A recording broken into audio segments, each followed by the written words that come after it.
Hello everyone. Welcome to my new video, which is based on consumer decision-making process while purchasing any product.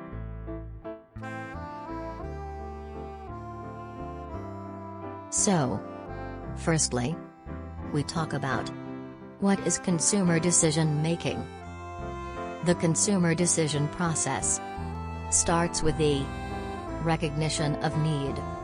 That is, the consumer must recognize the need to purchase a product, then goes through the process to choose the product. A display or any other promotion may remind the consumer that she/he needs the product, or may awaken the latent demand for the brand or product category.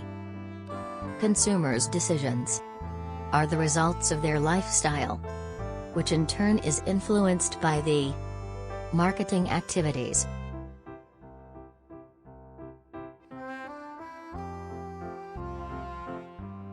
Reasons behind consumer decisions. In the present world, a consumer has a lot of options while taking any decision. But, basically, the consumer has 5 decision dimensions, which are: why to buy. Second is how much to buy. Next is where to buy. Next is when to buy. And the last is how to buy.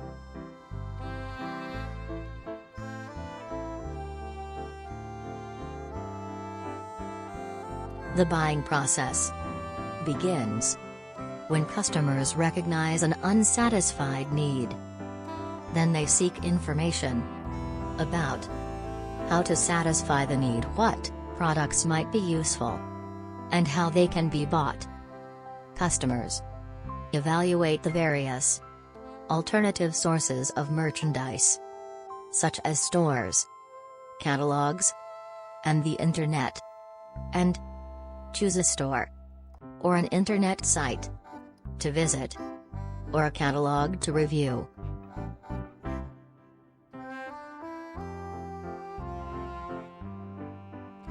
There is 5 stages involved in consumer decision-making process.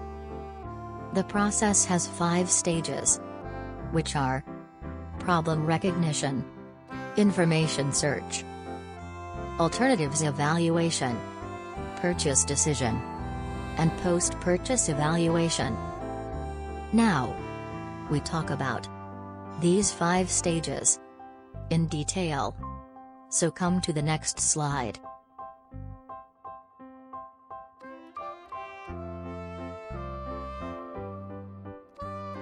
So, what is problem recognition in consumer behavior? Problem recognition is the point at which a potential customer realizes they need or want a product or service. It's the first step in the buying process, and one of the most important. If your customer doesn't need or want a product or service, you'll have a hard time making a sale. For example, winter is coming. This particular customer has several light jackets, but she'll need a heavy-duty winter coat if she's going to survive the snow and lower temperatures.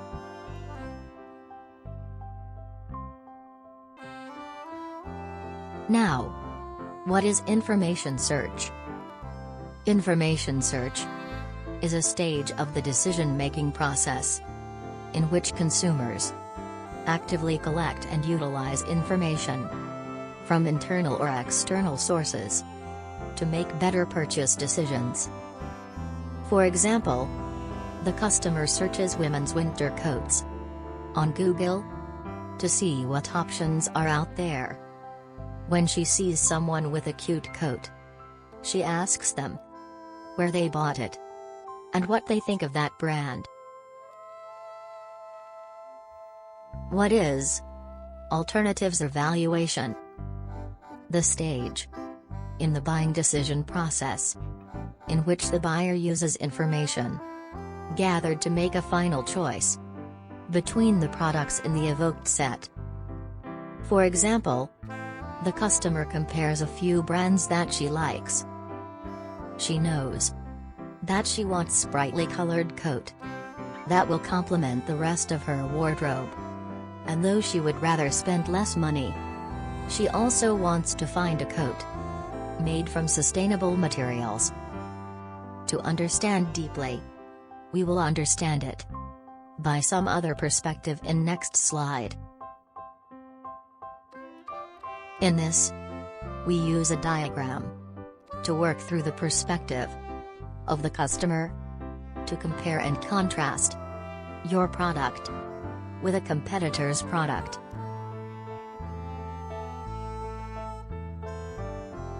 This is the moment the consumer has been waiting for, the actual purchase.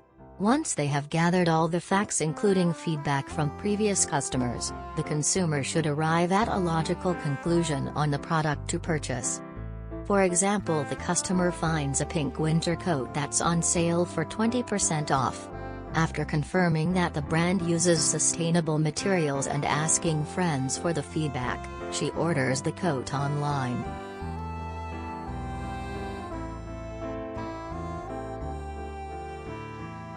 So now, what is post-purchase evaluation in consumer decision-making? The post-purchase evaluation process is the final stage in the consumer purchasing process, one that's sometimes ignored by marketers. This part of the consumer decision-making process involves reflection from both the consumer and the seller. For example, let's say that a customer purchases a new shirt from your online store. Once they receive the shirt, they might try it on and decide that it doesn't fit quite right. In this case, their post-purchase behavior would involve returning the shirt for a refund or exchange. As a seller, you should try to gauge the following: like, did the purchase meet the need the consumer identified? Second is the buyer happy with their purchases? Post-purchase engagement could include follow-up emails, discount coupons, and newsletters to entice the customer to make an additional purchase. If you want to gain lifelong customers, and in an age where anyone can leave an online review, it's more important than ever to keep customer happy.